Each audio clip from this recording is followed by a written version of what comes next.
This is Smoking Out the Closet. Now, here are your hosts, Alex and Rayven Greer.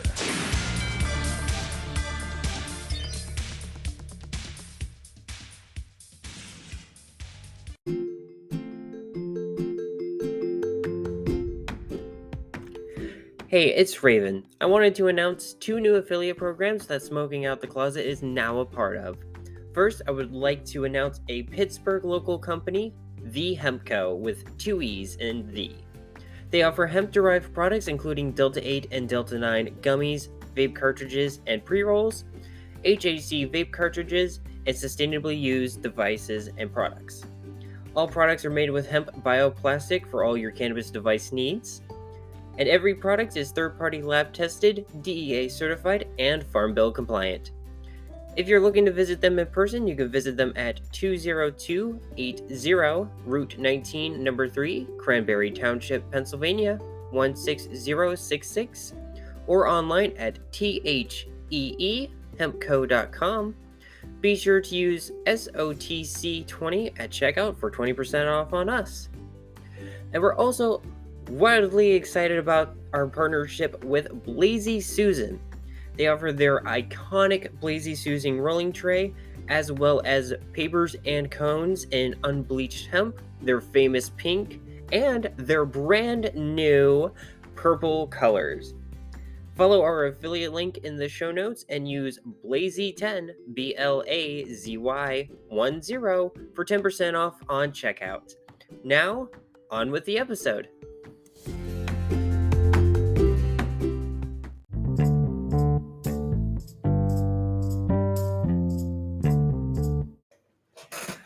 Hi, I'm Rayven. I use she, her pronouns. I am Alex. I use they, them pronouns. And welcome back to another episode of Smoking Out the Closet. So those of you who are new or just joining us for the first time, we are a queer podcast, pun intended, who talks about the cannabis and LGBT communities with everything in between and beyond. So welcome. Hi.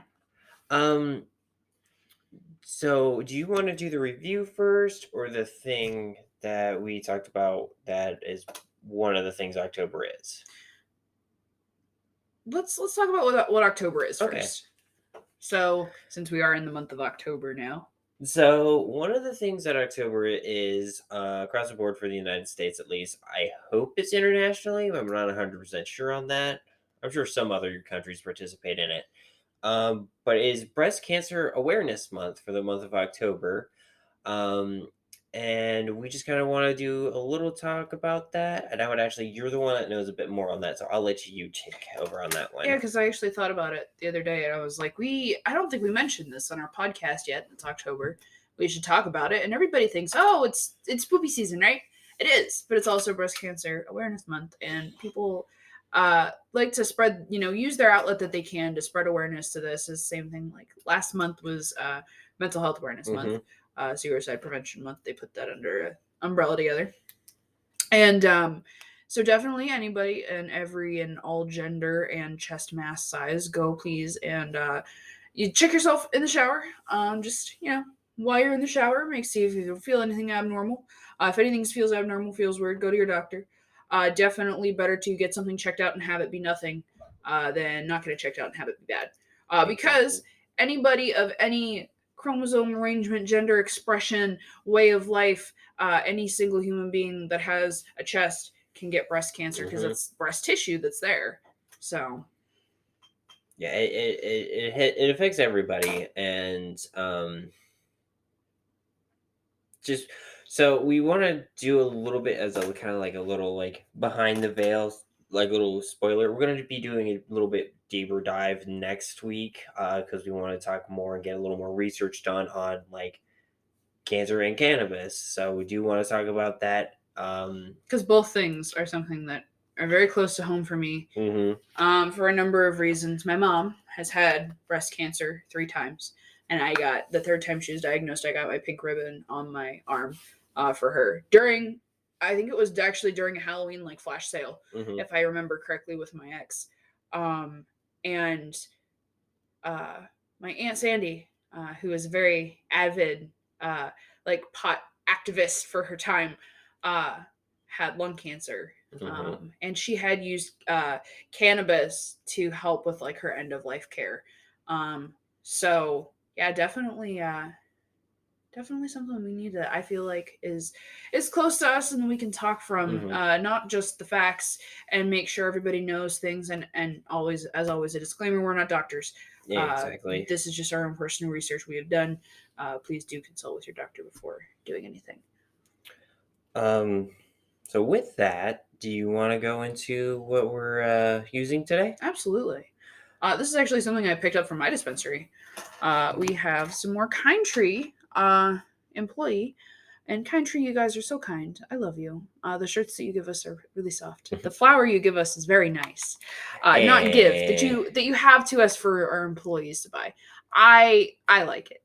That super glue haze that we did was just kind of, it was super lacking, but I figured I give them another shot with this one because it is a well-known strain. Girl Scout cookies, or GSC as it's on the label, because Pennsylvania. This is the way that we got it into the program.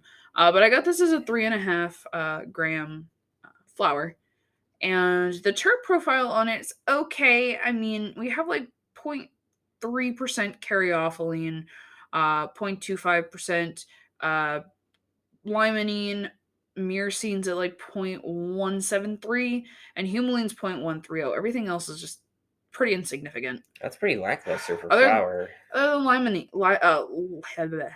linalool is like a 0.18. So, I mean, nothing crazy. But I do like this strain, though. It's a nice, like, it's nothing too crazy, and that's what's great about it. What's the THC level on it? What was the THC? THCA 26.911 and THC 0.246 with CBGA 1.632. Well, that's nothing to scoff off, especially if you have like someone that needs something like CBGA to help. Yeah. Now, can we do a refresher for what CBGA is good for? I'm gonna double check just to make sure I'm not mixing my words. And I feel like that might be where at least for me, like the effects from this come from. Heart or blood sugar problems and complications with neurotransmitter issues, so like neuropathy, or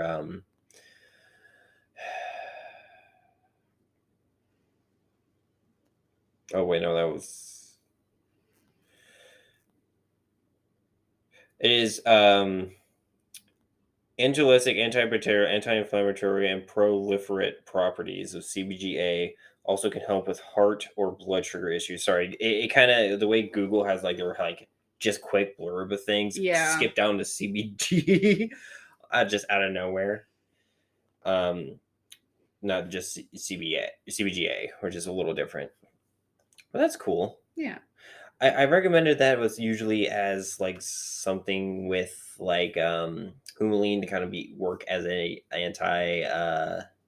like an appetite suppressant in times, and it's probably why it's really good for people with like blood sugar issues. Yeah. But I've always recommended it as a way to, and for what I've been taught at my dispensary, as a way to kind of, with THCV and humulene, be a great way to be like, this isn't going to give you the munchies. Which, again, I feel like is very nice. Mm-hmm. Because I do love my terpenoline, and I like a lot of it. But that, to me, it gives me the munchies. Limonene, great terpene. Too much of it, I get such dry mouth. But this, I don't feel like is too bad for either things. Those are my two I usually like look out for. I will say, I've had Girl Scout cookies from another grow processor. I'm not going to say who, because I just want to focus on like Kind Tree, but I will compare it a little bit. It's a little lackluster in the grow,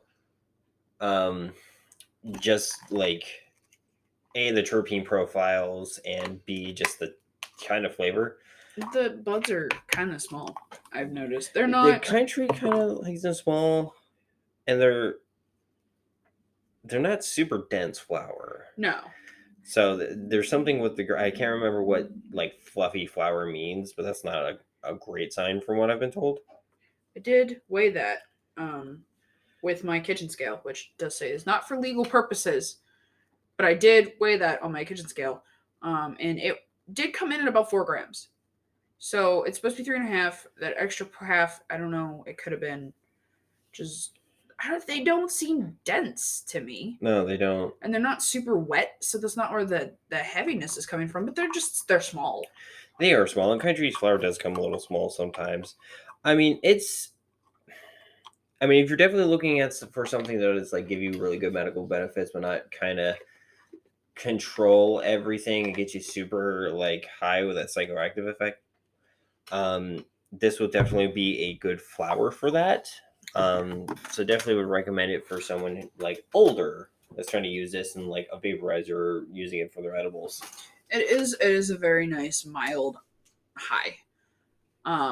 It's not going to get you too crazy. But no, I haven't had Girl Scout cookies from other grow processors. I have heard that Girl Scout cookies itself is just a great strain. That's why it's so popular.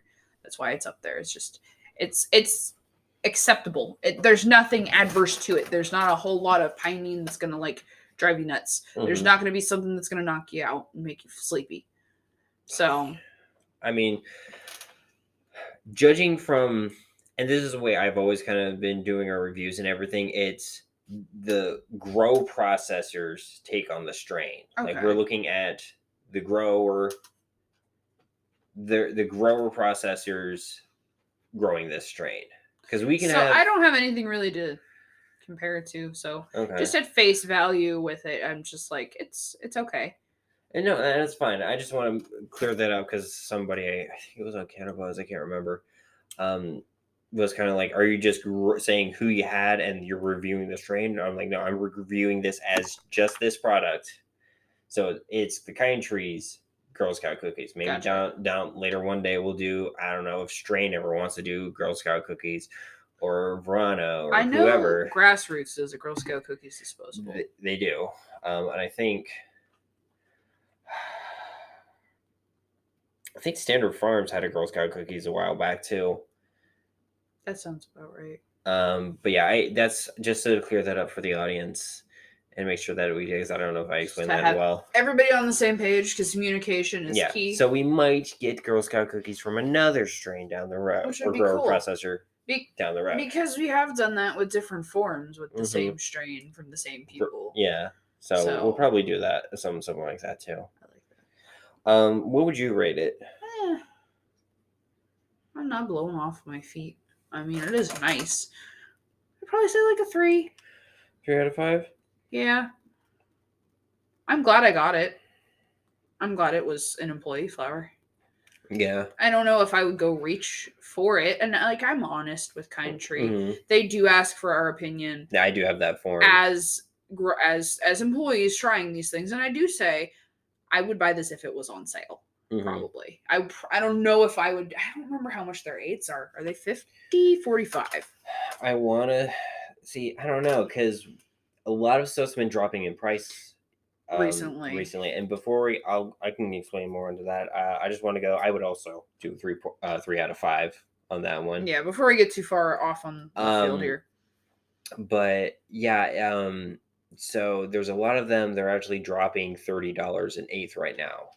Like some grower processors are 30 an 8th in PA.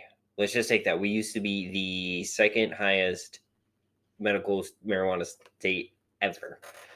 It's also unfair that I have the notes in my lap, but foreshadowing. Well, no, because that we can go into that. Yes. With this. Great segue. So the flower. Our final thoughts.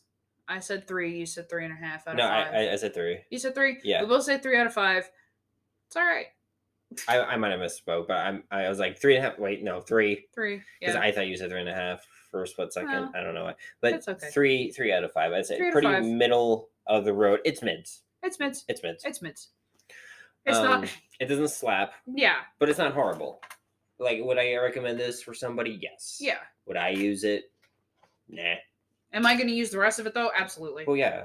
I don't let it go. Like if it's on sale, I might grab it. Yeah, like I said too. Yeah, if it's on sale, it's probably gonna move. Mm-hmm. So, one thing we wanted to talk about here is Pennsylvania going to go recreational? Is rec coming to PA? Now, we don't have any facts. Nobody's told us anything. This is all pure speculation. Let's get that out of the way first. But as people in the industry, we're starting to see some signs. What we saw earlier, our prices are dropping, and they're dropping fast, and from people who do not lower their price. Pharmaceutical RX has dropped price. Prime is no longer 60 and 8th. I swear they were 60 and 8th since they've entered the program. Let's see who Terrapin's dropped price. Yeah. Terrapin's always been one of those grow processors where it's like they were the decent quality for their price, and they've dropped. Their high line goes 55. The Woods. Their reserves. Used to. They're the ones that I'm talking about that dropped. Their regular flower is 30 and 8th. The Woods reserves are now 45. If you look at strain at their holistic farms dispensaries, or shoot, are they called Liberty? They're called Liberty. Yeah, they're the same thing. The whole thing is the same. Their 8ths are $30 because that's just their in-house grow. They're $30 there now, and that's their standard. Yeah, so that is a big sign is price drops, and they're going to continue dropping. And if they continue dropping at the rate they're going, because they're dropping $10, $15, $20 for some grow processors, that's a sign that they're getting bigger. I mean, could that mean that there's an overabundance of product?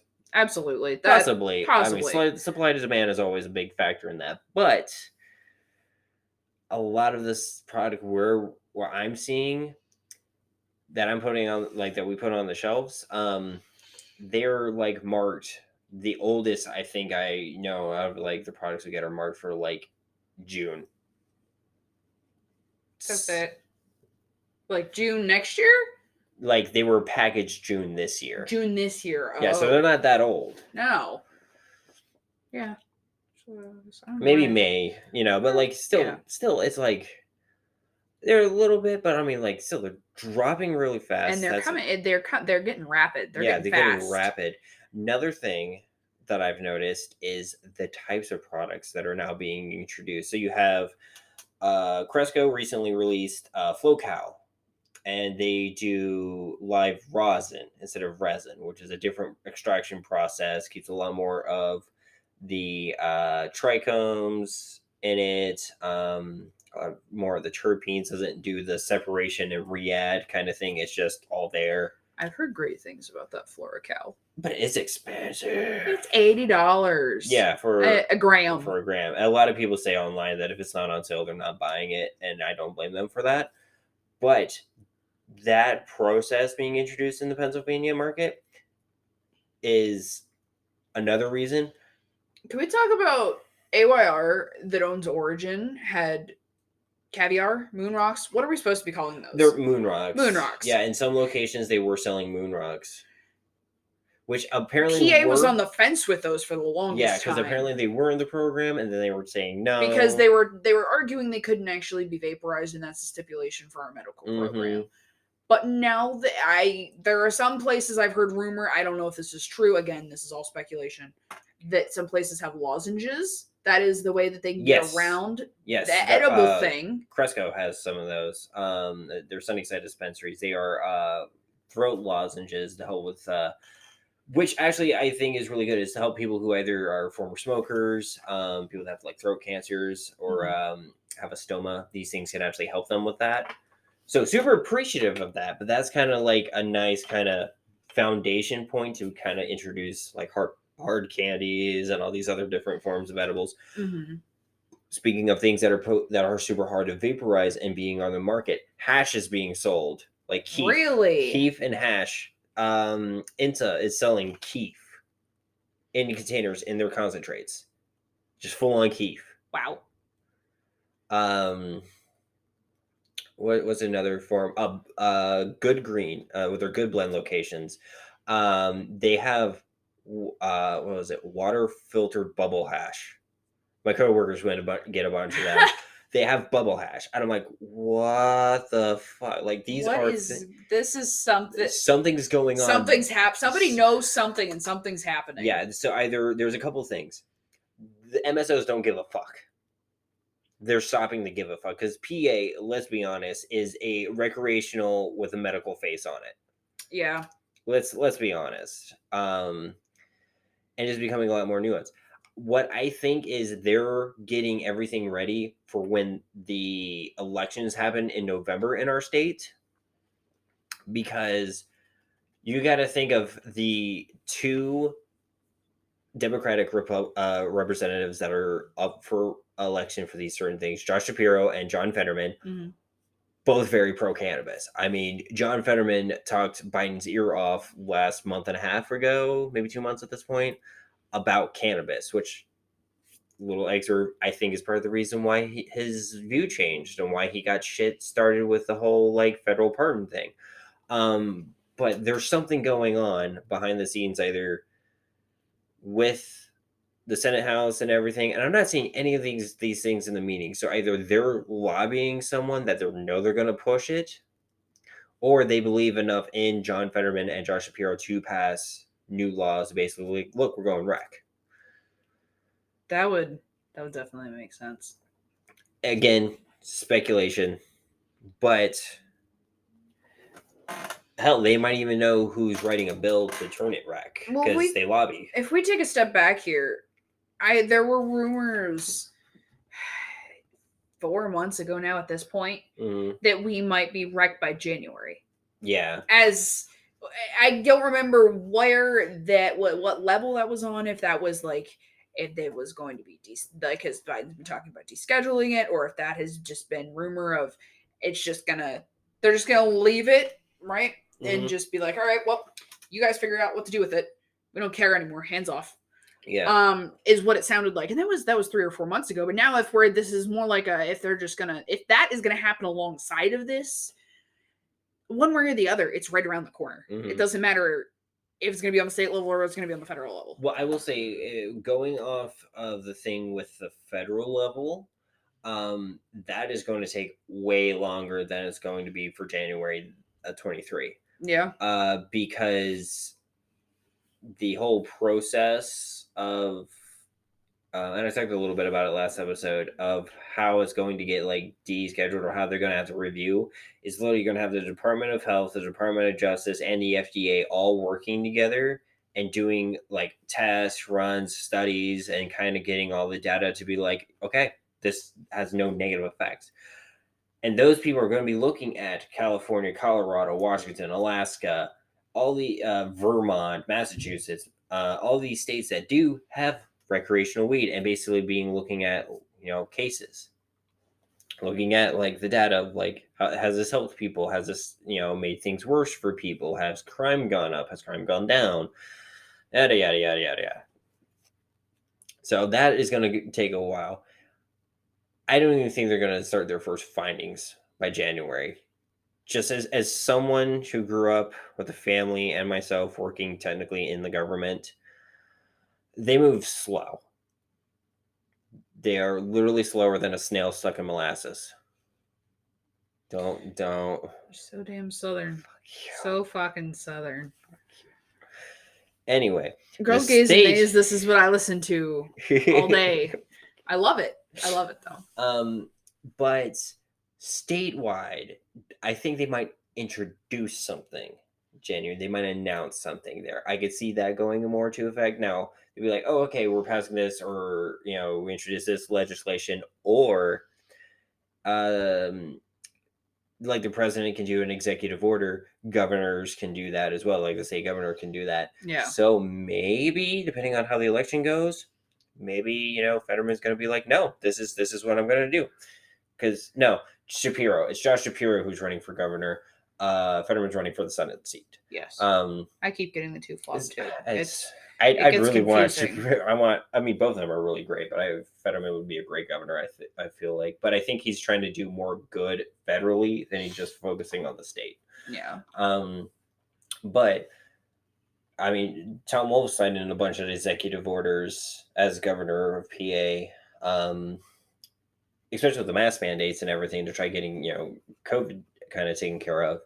So Shapiro could do the same thing and be like, hey, fuck you, this is it. Now technically, like how the federal government works, they can't, like, the House of Representative and the Pennsylvania Senate can vote, and they just have to get a certain majority. I think it's 2/3 vote of basically to veto that executive order.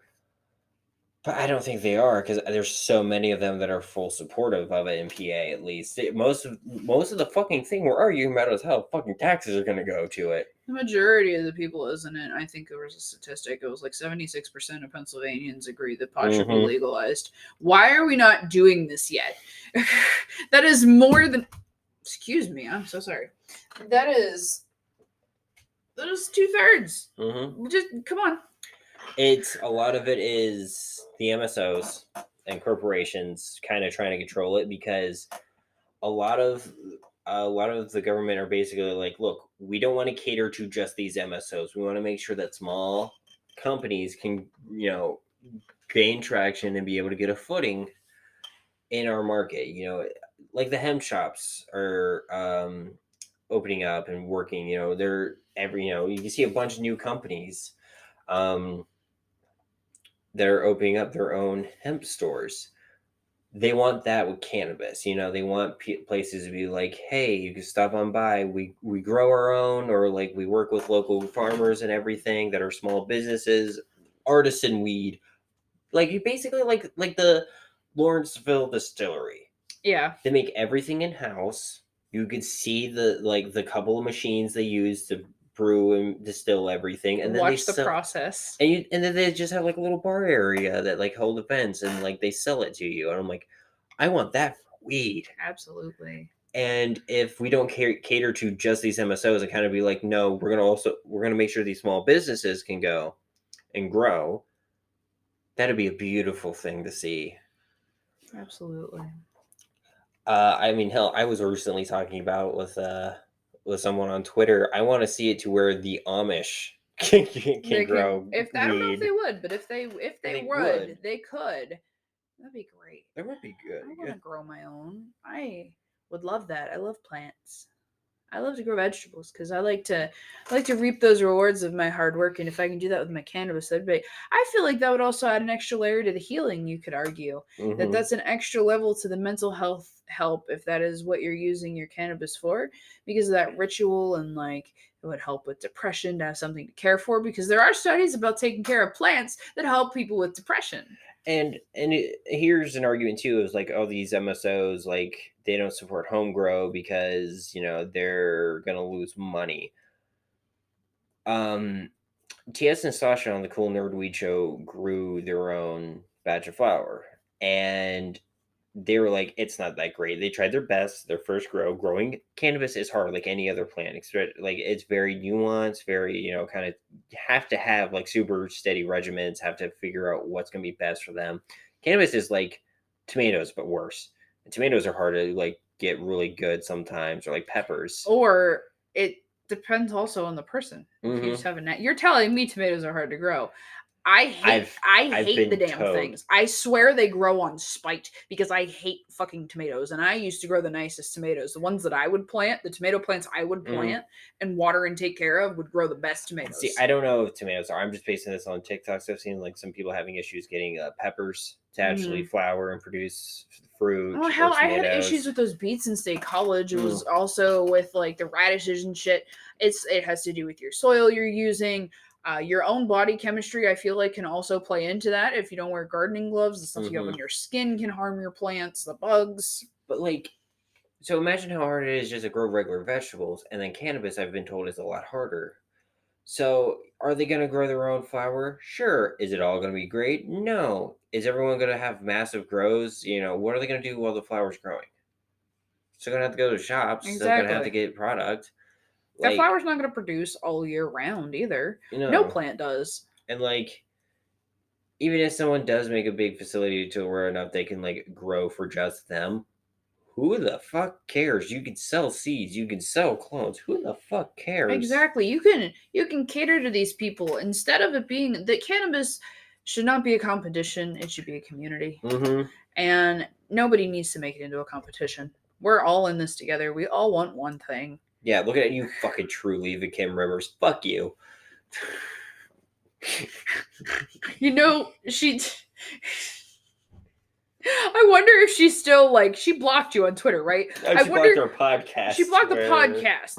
Okay, but no, she didn't block me yet. So she can still have access to this podcast. And if she's listening to it, this is going to be funny as fuck. Oh, I hope she's listening to it. Fuck you. We love you, audience. But specifically, and you can hear more about it on the last episode we did, fuck Kim Rivers, fuck True Leaf, and fuck everything they hold near and dear. Yeah.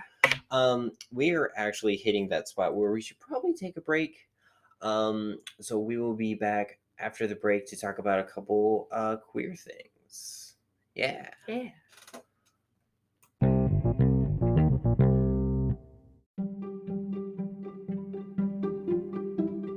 Hey there, it's Alex from Smoking Out the Closet. We've been so glad to be able to make this podcast for you. And we now have some partners who are happy to help make this podcast happen as well. Our friends over at Da Vinci Vapors have sent us one of their many amazing products, the IQC Dry Herb Vaporizer. If you've been listening to the podcast for a while, you've heard us talk about Da Vinci, and we've even used the IQC on the show. With a half-gram dry herb chamber, 30-second heat-up time, precision temperature control, removable and rechargeable 18650 battery, and an on-time of 2 hours, what's not to love about the Da Vinci IQC? Well, what if we told you can get an extra 15% off just for listening to this podcast?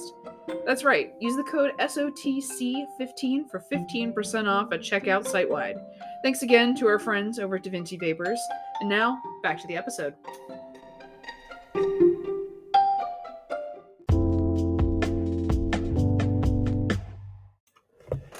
And we are back. So one thing I've found recently, and I can't find the original tweet. I can't find any hide or hair of the original thing on Twitter. But it's been blowing up on TikTok the last few days. And I wanted to bring this up. So allegedly there is a trans man out there who is very upset because they quote unquote didn't say that balding was a side effect of transitioning, and is now being this martyr or pedestal, like on a pedestal for the detransition narrative that TERFs have.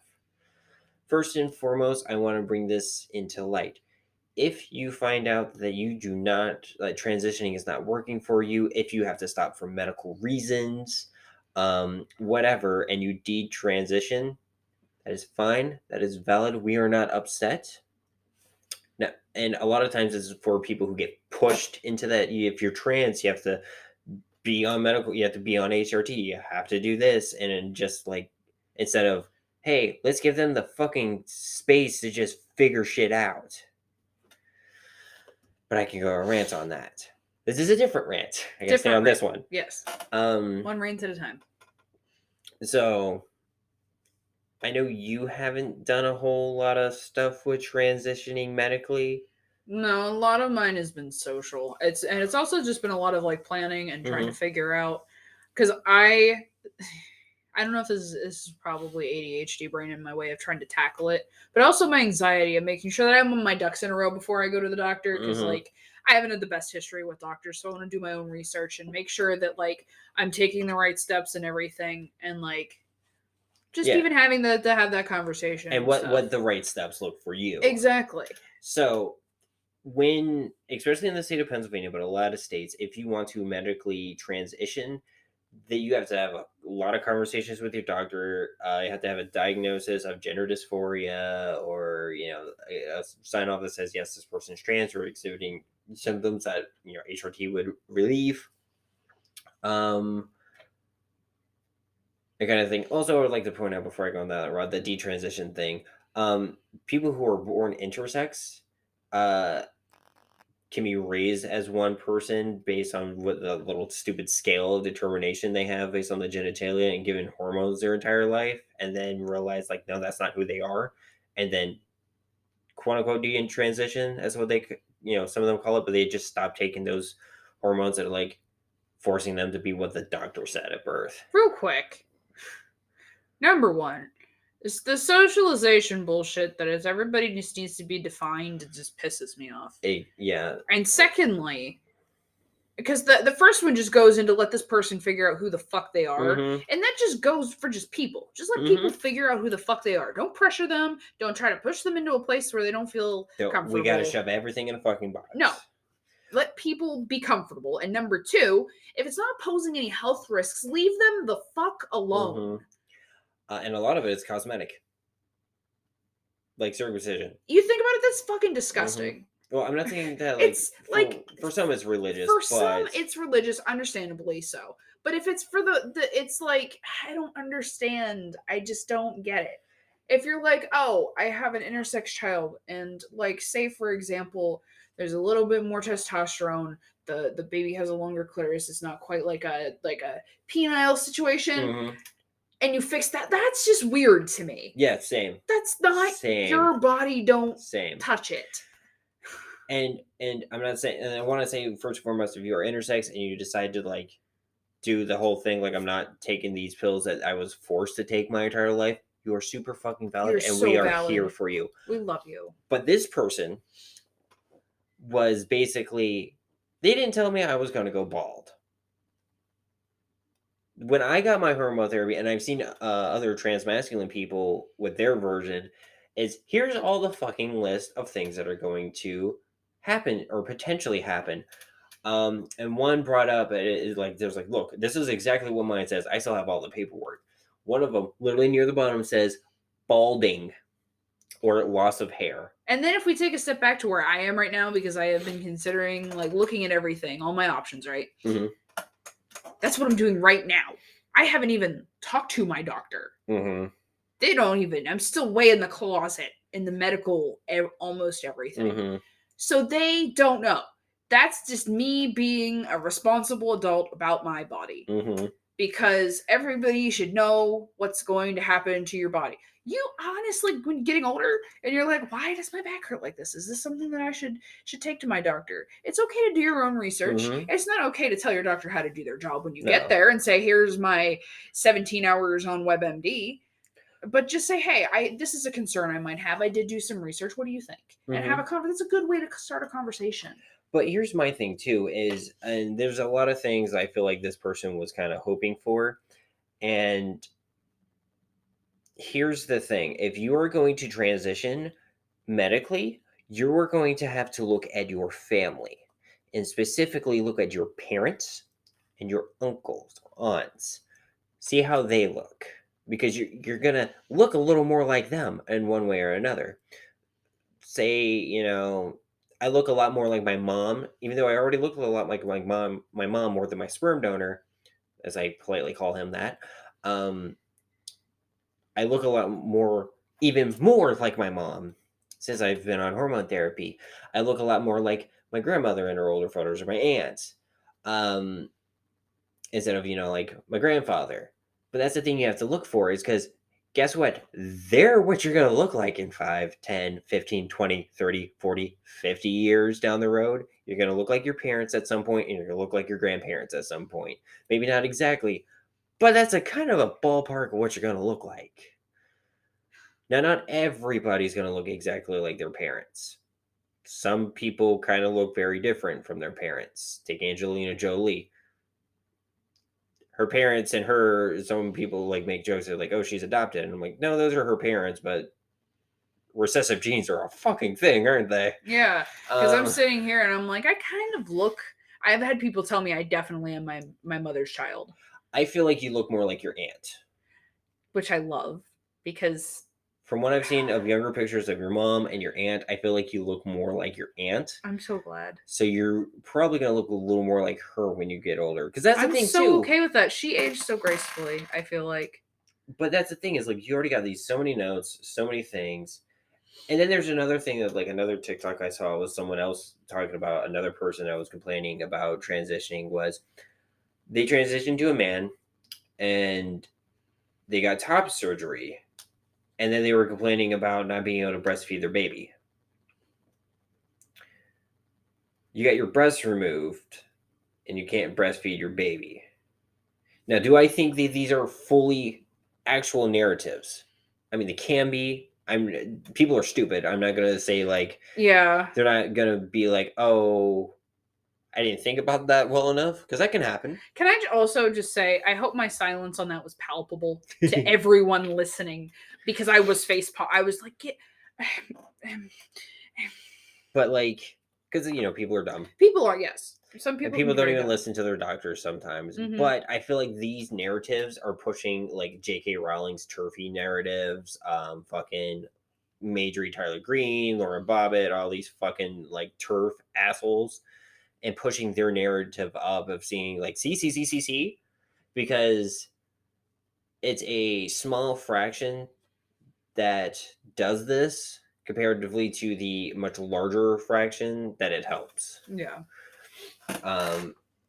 And at the end of the day, to wrap it up in a nice little bow, half these things wouldn't happen if you just had the room to fucking let people experiment with gender and shit. Let Because people figure it out. yes, give them time. Don't just be like, oh, you're trans, here, pop some fucking, take some medicine, do this, you have to do that. Not one trans person is going to have the same exact journey as the next trans person. There's going to be a lot of overlaps, but not the exact same way. Because not everyone wants to medically transition. Some people want to medically transition and stop at a certain point. Some people want to just stay on pills forever, or the patch, or the injections. Like they still want to keep that up. Yeah. And that's fine. But like,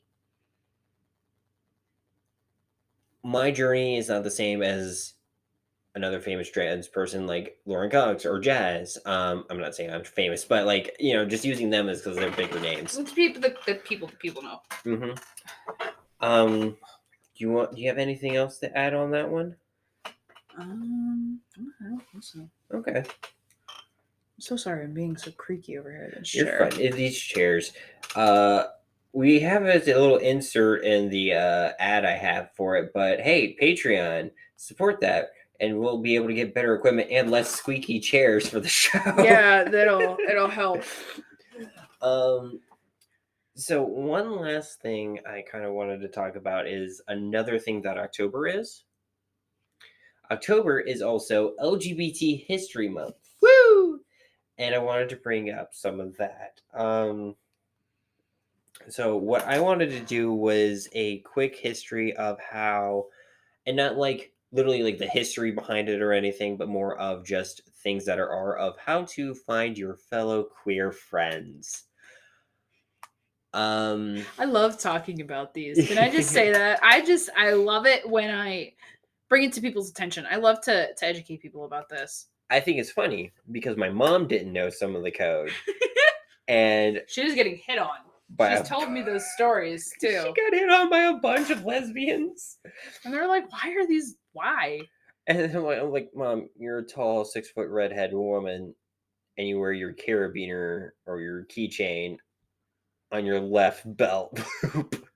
Yeah, on the left side of your pants. Mm-hmm. If you are a lesbian, that means you are a top. Actually, that stems from a lot of like the bandana code and everything too. So a lot of queer code is left is you're a top or a dominant, and right is you're a bottom or a submissive. Now, there's a little nuance on that because basically top and bottom are positions. You could be a dominant from the bottom, you could be a dominant submissive from the top, or you could be a top submissive or a dominant. It's kind of more just positions, right? I more subscribe is left is dominant, right is submissive, because that's more of the scenes and kind of the relationship dynamic. Yeah. But for a while, that was kind of like synonyms for a minute. Yeah. But so for a long time there was phrases you could say, and there still are, and they've changed and so many ways. Oh yeah. Like take 1920 to 1940s ish era. You had the Friends of Dorothy, which, fun fact, the U.S. Navy actually tried finding this Dorothy on a witch hunt because they thought they were a spy, when it was really just queer sailors kind of code to each other, "I'm gay." They tried to find, oh my goodness, they tried to find homosexuality. Oh boy. But like, I mean, hell, looking today, like the last couple of years, Do you listen to Girl in Red? Yeah, I'm gonna read that I've one used up. that one online. Do you listen to Girl in Red? Yeah. Because Girl in Red is a WLW band. And that's just kind of their way of being like, hey, are you gay?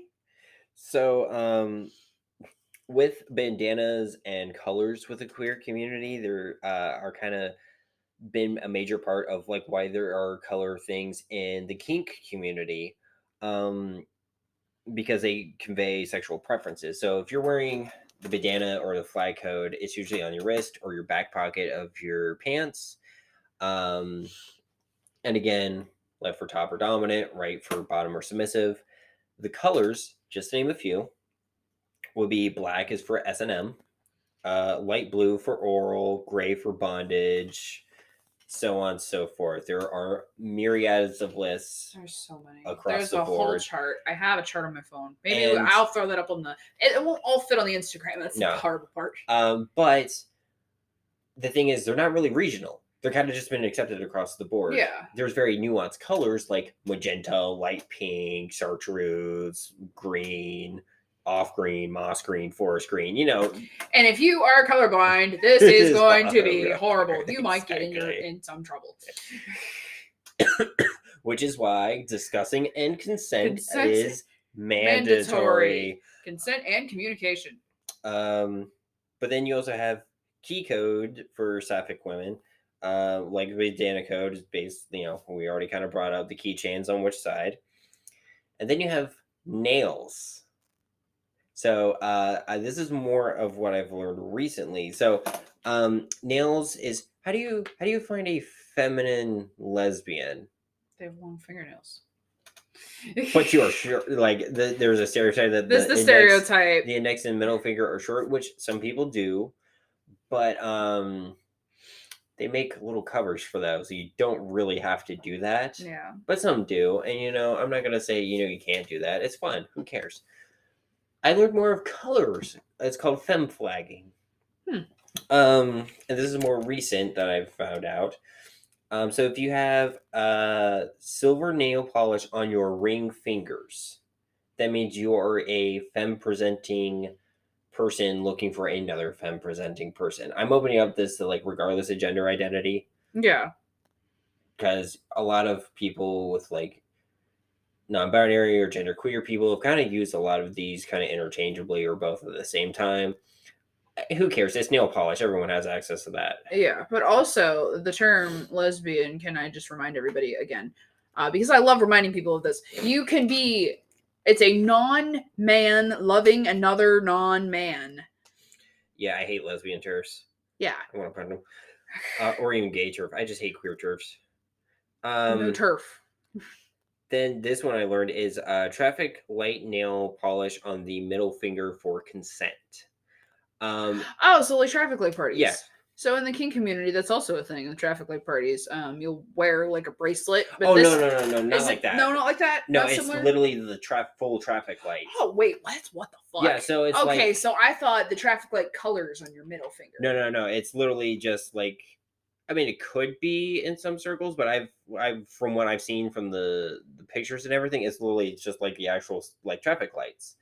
And I think that's more of, hey, I'm into bondage, and this is more of the thing I use the light system, which, for those of you who don't know that, quick little segue, green is, someone's like, hey, how are you, or what color you're at. Green is you're okay. Yellow is kind of like, hey, we need to slow down, kind of revamp. And red is full scene stop, go straight into aftercare. So that, I think, is more of like a, hey, I'm into bondage and S&M stuff, or like I use the light system. That one's a little newer to me. So audience, what do you think? Tell us what you think in the comments or message us on our email, Instagram, TikTok, or Twitter. Interesting. Can I take my take on it the way my brain looked at that? Because I thought, okay, so like the body shop in Pittsburgh, right? They have what's called a traffic light night, and they will give you a bracelet that is whichever color. So red is, I'm not looking for anything sexual. I just am looking for friends. Yellow is I'm down to do stuff if stuff happens. But please, like, we'll talk about it and communicate first. And green is just like, I'm ready to fuck. I don't care what your name is. And that's what I thought. If you paint your middle finger those colors, I could see that in like certain scenes. Yeah. Gold nail polish is that you're into and open for threesomes. How late CBS open? Black is for S&M, and they borrow other colors back from the bandana, handkerchief code, whatever you want to call it. But yeah, so basically, and if I read this right, because like again, fem flag is a little new for me. If you have silver nail polish on your ring finger, all the other ones are gold. That means you are a femme presenting person looking for two other femme presenting people that are into threesomes. All right. The ace ring is another I thing. recently learned about this. Yeah, it's by another accident. thing I learned. So for people who are asexual, who don't really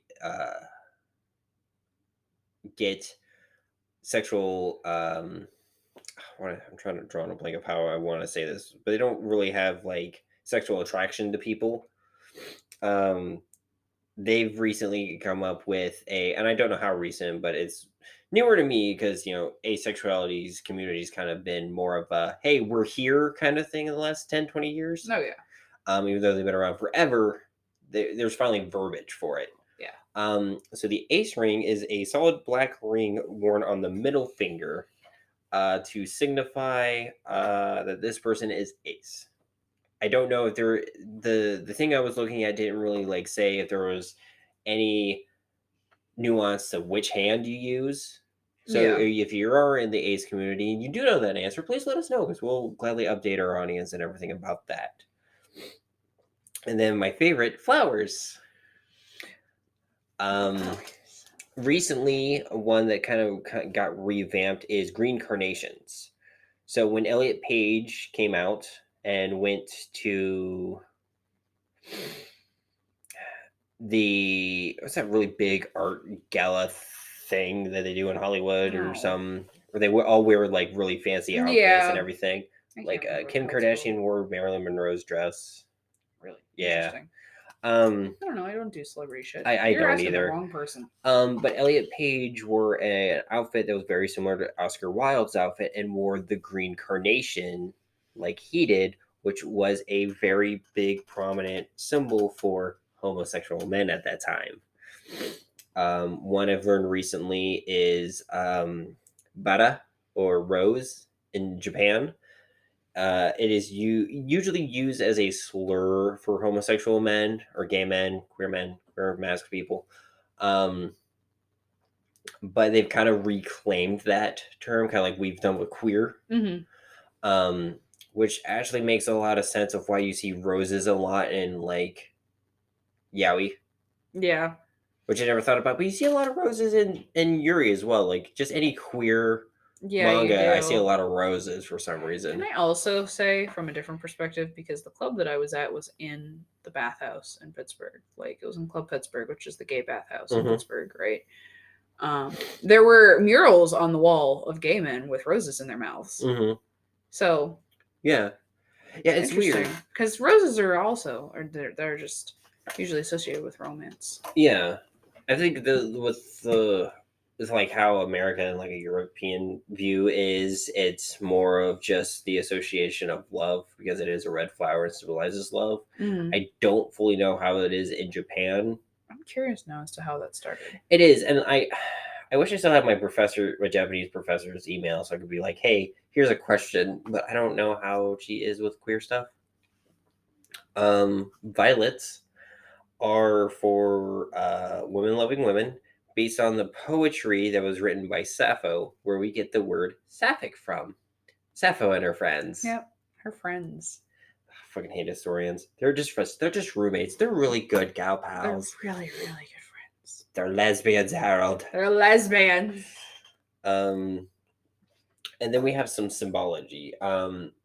One I would bring up that I didn't write down is the walrus face. Remember with the gay bar downtown State College? Yeah. The walrus's chin kind of looks like a vagina. Oh yeah. Yeah.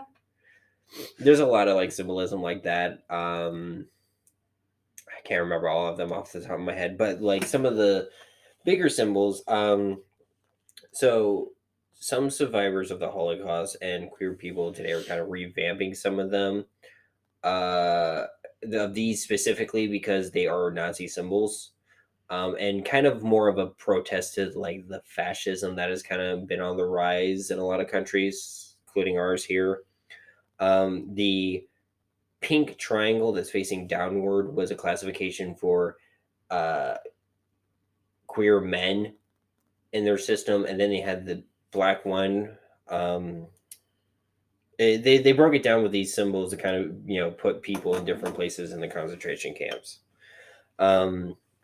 The downward pointing also probably should say this trigger warning for this part here because we are talking about Nazis a little bit and the Holocaust. Downward pointing triangles were used to mark considered asocial people, homosexual women, nonconformist sexual workers, nomads, Romani people, and others. And then the pink downward pointing triangle overlapping a yellow upwards regular facing triangle was to symbol out homosexual prisoners who were Jewish. Interesting. I did not know that. Which is part of the reason why Frankfurter has a triangle on his lab coats, because I don't care. It's something of Richard O'Brien, the guy who made the screenplay and also plays Riff Raff. Richard O'Brien has a lot of Jewish subtext in the show or in the movie, the performance, whatever you want to call it. I don't know. I don't know theater stuff. Oh, yes. The performance came first, movie came after, but yes. And then here are some queer symbols that have been kind of prevalent since like the queer movement, like back in the 60s, 70s to now. You have the biangles, which is a pink triangle and a blue triangle, which I will be putting these online. I think I've seen these before. With like a bit of the blue overlapping the pink, so it has the little purple triangle. Yeah. Then you have the double moon, which is kind of like more of a gradient scale with like two half moons that are kind of touching on the backsides. Yeah. Then you have the double female symbol looping, for queer women, the double male symbol for gay men, and they're kind of like looping on the little circles. And then you have the interlocking gender symbol. So it's the female kind of making like an infinity symbol with the male. And then there's also like a pink circle in the middle connecting them. That's interesting. I think that is more for like people who are polysexual, pansexual, omnisexual, like, or, bisexual too. Cause it's basically more of a visual of like just the range kind of thing. And then you have like the interlocking one with like it's two female and then two male, and then the male and the female in the middle also interlock. The Labris or the battle axe that was used by a lot of queer women back in like the 80s, 60s, and 70s, and was actually on the original lesbian pride flag, which was designed by... I do remember seeing that one before as well. Yeah. It was a symbol given to them by a lot of gay men, and that flag was actually made by a gay man as well. Nice. So, which is why the current lesbian flag is way different, because they were like, no, this is our flag, and we need to make it for ourselves. Yeah, that makes sense. So, representation. Mm-hmm. Lambda, which represents gay liberation or the gay rights movement.